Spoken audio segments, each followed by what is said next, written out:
Good morning, everybody. I'm here with Nick Daniels from NACA.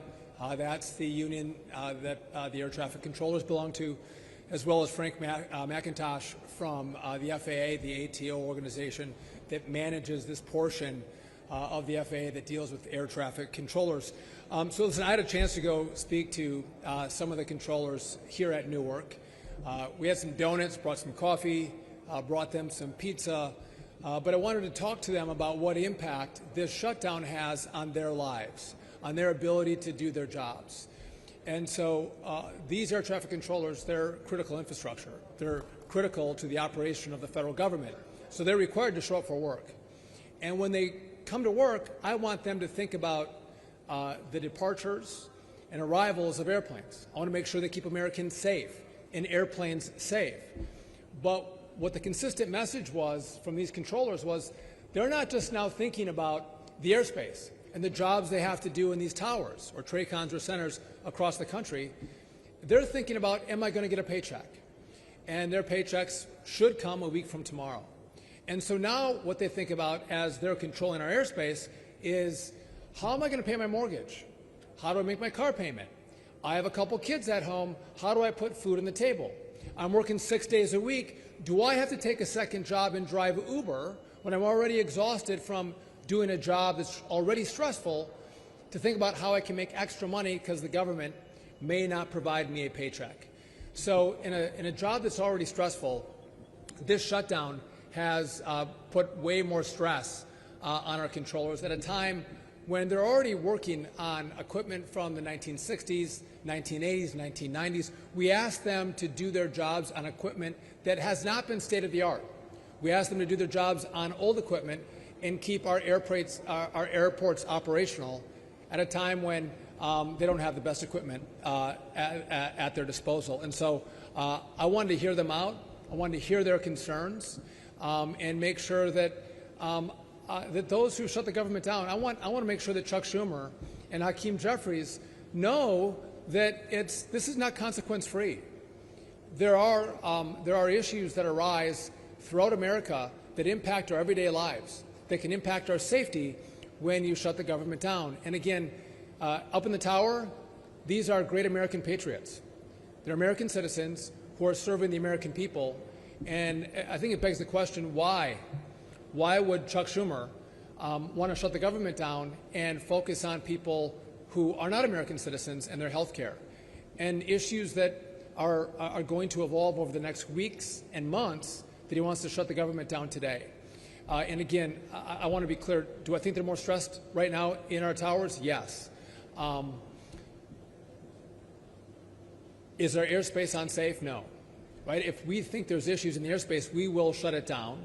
We will close it down. We will delay. But again, it's creating a ripple effect for our controllers. Not only that, many of you know what Essential Air Service is. So Essential Air Service provides airline services to communities that normally would not get it. Right? So we give some subsidies to the federal government that in smaller communities to give them service from the airlines. That money runs out this Sunday. So there's many small communities across the country that will now no longer have the resources to make sure they have air service in their community. The number one user of this airspace is Alaska. Again, you don't have roads in Alaska. They travel by air, and a lot of these are small communities. Alaska will be impacted, but every state across the country will be impacted by the inability to provide the subsidies to airlines to service these communities. Long-standing program, bipartisan support in the House and the Senate. It's an important program, but we don't have the money for that moving forward. One last point. Many of you have heard me talk about surging air traffic controllers, making sure we get more controllers through our academy in Oklahoma City. And then when they get out of the academy, they have to be trained up. And we have a lot of training facilities across the country, but the support staff that train those controllers when they're through the academy are at risk of being laid off. And so what this can do is we're trying to bring more air traffic controllers into the system so we have less delays, less cancellations. it's more challenging to get those students through the academy, but then also trained up in facilities like right here in Newark. So these can have longer lasting impacts at a time when we're trying to supercharge. This shutdown makes it more challenging for us to actually do our jobs.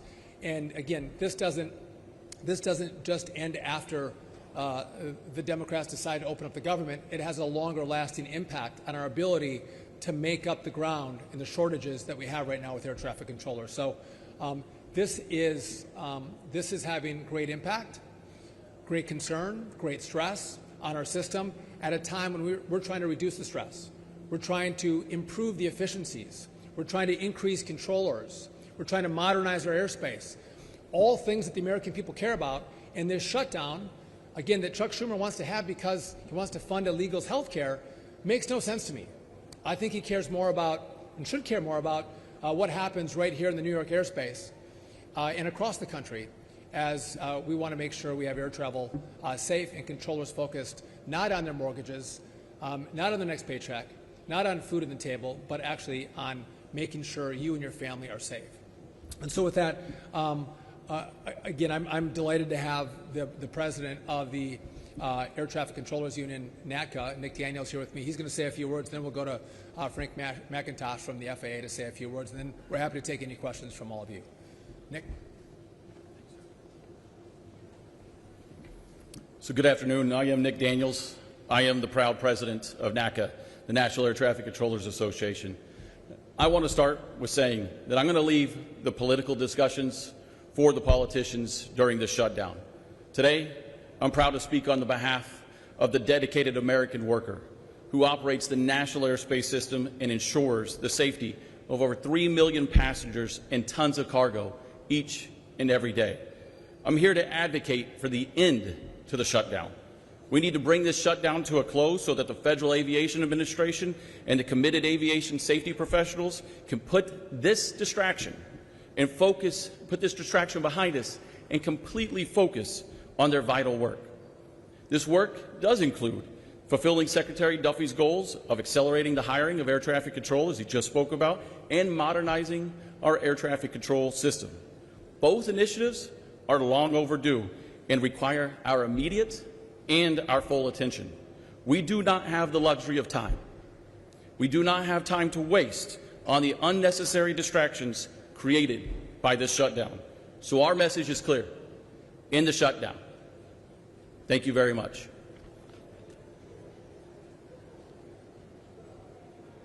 Good afternoon, everyone. My name is Frank McIntosh. I am the Air Traffic Organization Chief Operating Officer, and it is a privilege to be here. First and foremost, I'd like to thank Secretary Duffy and Nick Daniels for being here today. Once again, we went and saw an air traffic control facility staffed by men and women, air traffic controllers and technicians. Professionalism to safety is beyond reproach. And you see that amidst a very difficult time, a time of confusion where they show up, come to work, and keep people safe. What's on the line for us right now? We have a lot of momentum, thanks to Congress and $12.5 billion of a down payment of a modernization of an air traffic control system. We have a surge of air traffic controllers, per Secretary Duffy's plan, to get us healthy.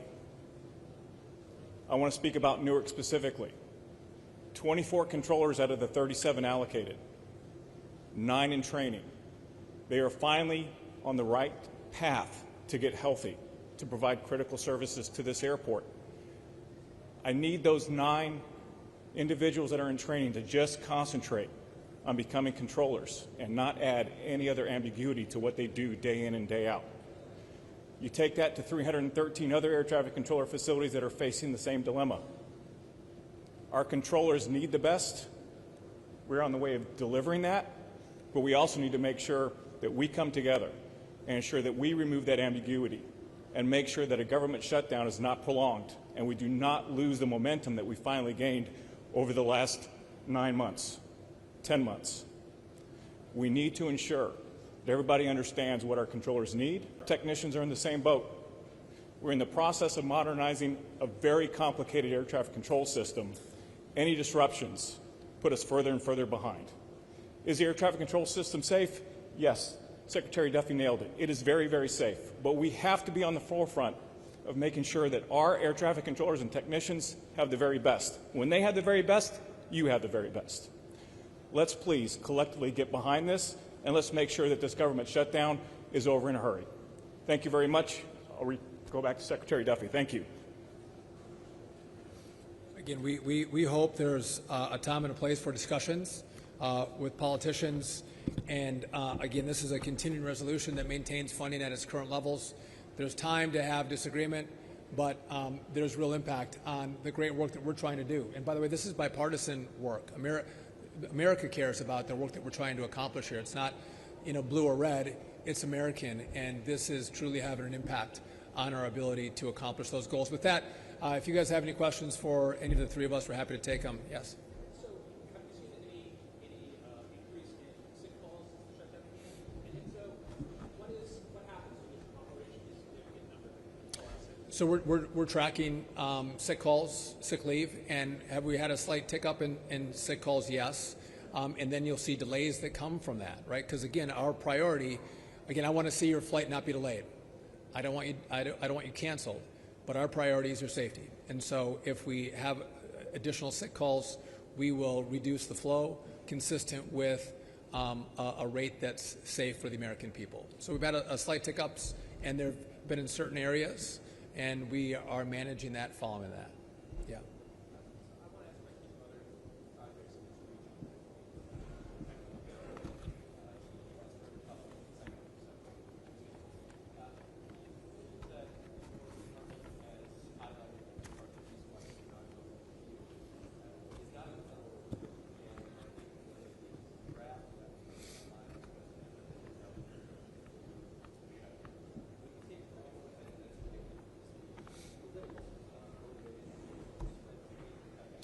So you're talking about Second Avenue subway and the Gateway project. Just let's be clear, these are the two biggest projects in the Western Hemisphere. They're massive projects. Several months ago, I sent out a letter telling everyone who receives federal money to follow the law. And again, this is in regard to disadvantaged businesses. So there has been a tendency with some of these projects to look at race and sex as a disadvantaged business as opposed to the size of the company as a disadvantaged business. This is unconstitutional. It's contrary to law.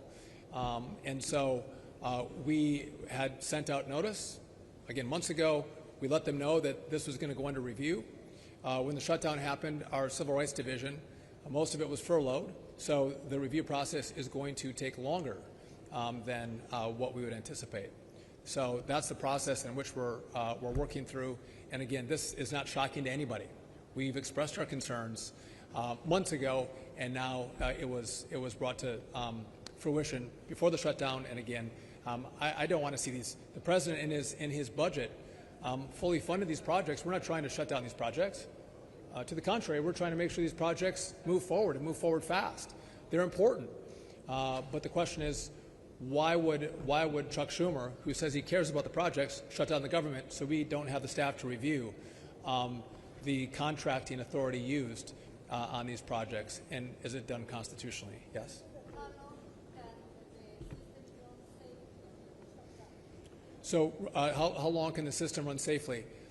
So for essential air service, that is going to be impacted as of Sunday. It was going to be Thursday. We found some more money to put into it. We're trying to do the best we can to keep this process with minimal impact.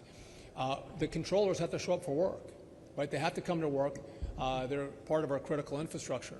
The problem is they're going to show up for work and they're not going to get paychecks. And like everybody here, these are working men and women who rely on their paychecks, and they set up their payments consistent with when their paychecks are going to come in. And they're going to do the work. They're not going to get the check. And again, they have bills they have to pay. So now they're thinking about that at the same time that they're controlling the airspace, which I don't like that.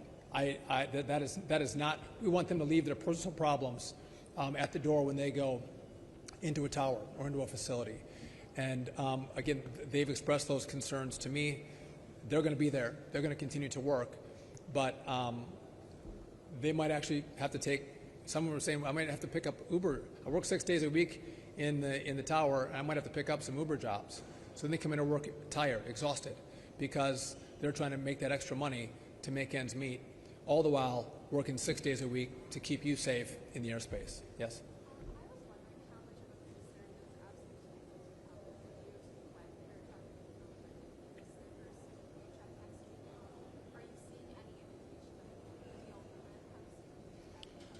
So absenteeism as a concern, again, we've had a few airports and we're tracking it. We don't have one facility that has had long-term issues with the sick leave, but that is concerning to me. And if someone has to take sick leave to drive Uber to make the difference, those are decisions they're going to make themselves. But of course, that's concerning for us. These are high-skilled, high-performing, safety-driven professionals. That I don't want them driving Uber. I don't want them finding a second job to pay the bills. I want them to get paid for the work they're doing today, keeping our planes in the air and our skies safe. Yes.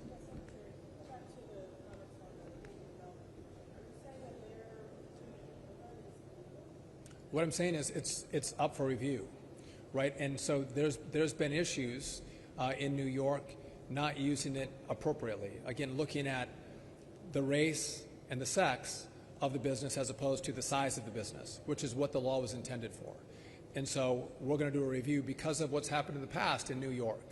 And again, we've been quite clear with New York and with others that that's the review that we're going to undertake. And so it's happening right now. And again, it's going to take us a longer time because we don't have the staff that's been furloughed because of the shutdown to get through that review process. Yes?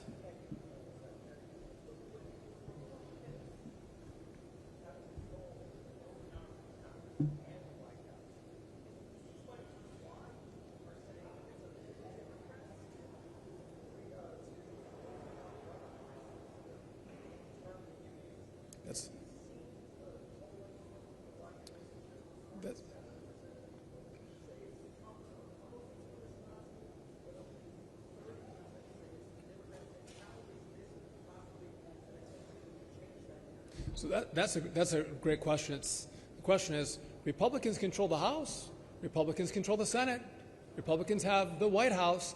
I know you know better than you know my answer is. You know the answer to this.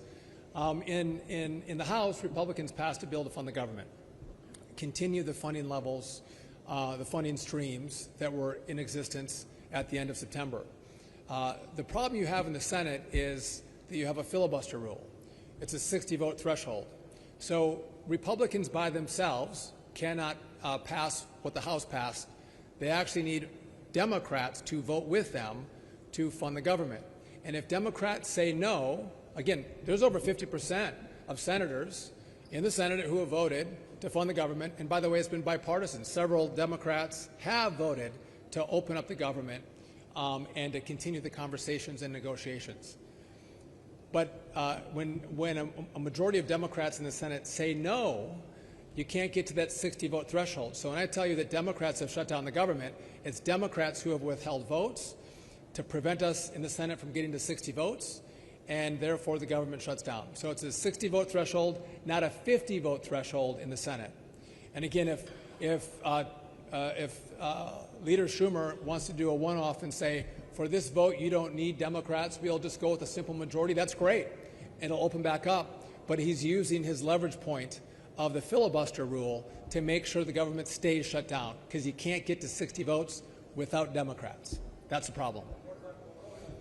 I haven't seen the polling to which you refer, but I look at this and go, Republicans, again, have tried to just continue funding at current levels. Republicans have tried that. Democrats have tried to say there's other things that we want in this bill. And again, it does beg the question, why are we so concerned about illegals' health care? Why is that an issue? Again, we should care about Americans. We should care about American citizens, Americans' air travel. That's who we were elected to represent. And so I think the Democrats are misguided in what their priorities are. And they should focus on the American people as opposed to those who've...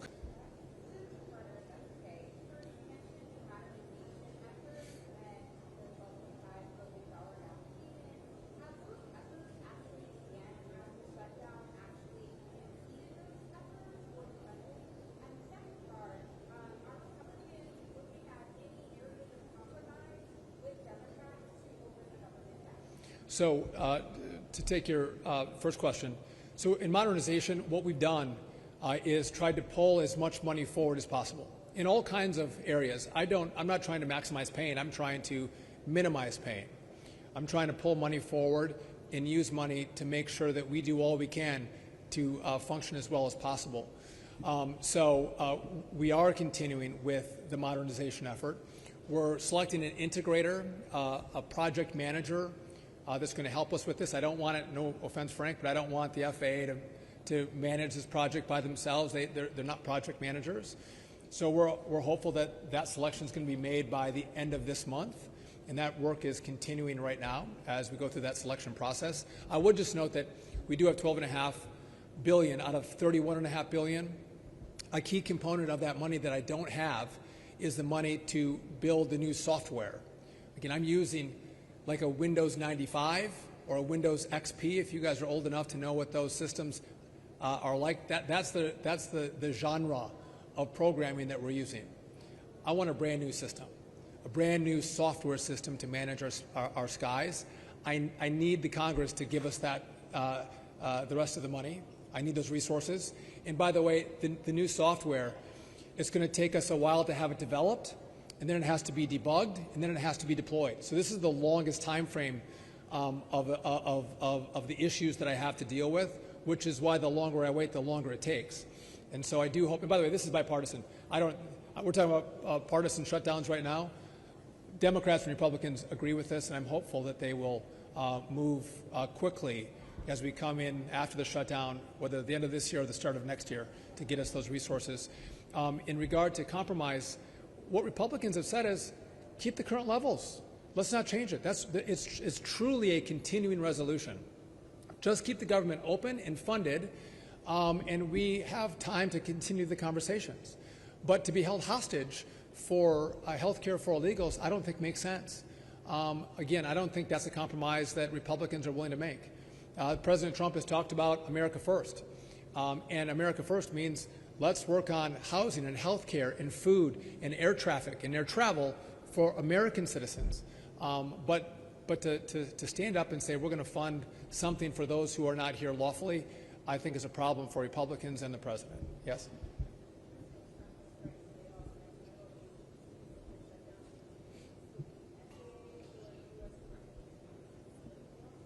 So we've had layoffs across the Department of Transportation, which FAA is part of, but in regard to critical staffing positions, like air traffic controllers, they have not been laid off, right? But the Civil Rights Division that reviews issues with the big projects in New York, they have been laid off. So again, if it's critical infrastructure, critical jobs that maintain safety, whether it's on our roads, our rail, our bridges, our airports, those folks come to work. But they come to work without a guarantee that they're going to get paid, which is why they're so concerned as they're in these towers, controlling this airspace, thinking about what's going to happen in their own homes. Again, they're not wealthy. They don't have 3 or 4 or 5 months of cash sitting in their bank accounts. Like many of us, they go from one paycheck to the next, and they rely on that to pay the bills. And as of right now, that paycheck's not going to come, and that concerns them. Yes.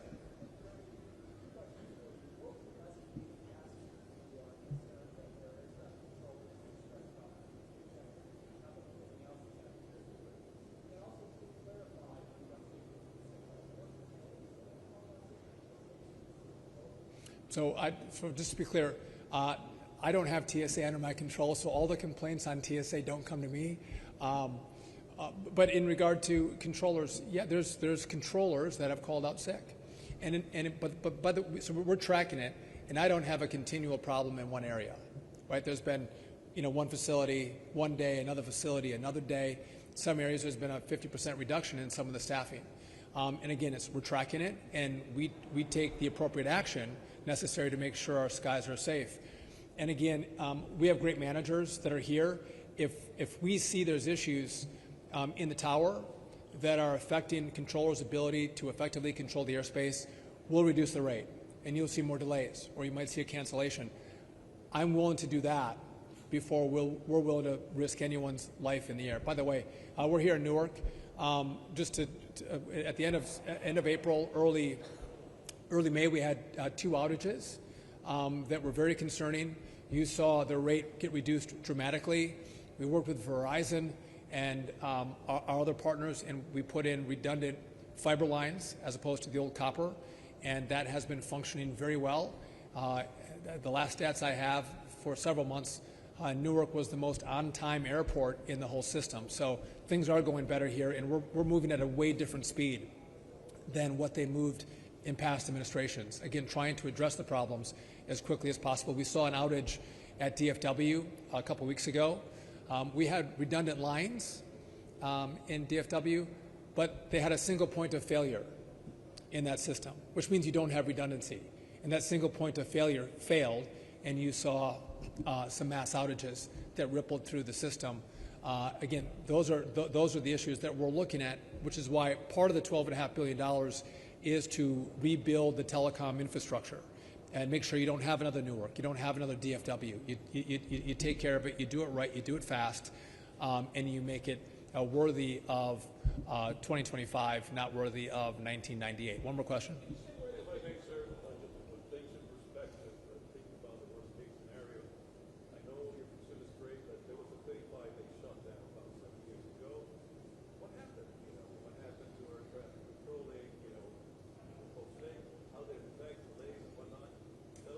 So again, shutdowns have an impact.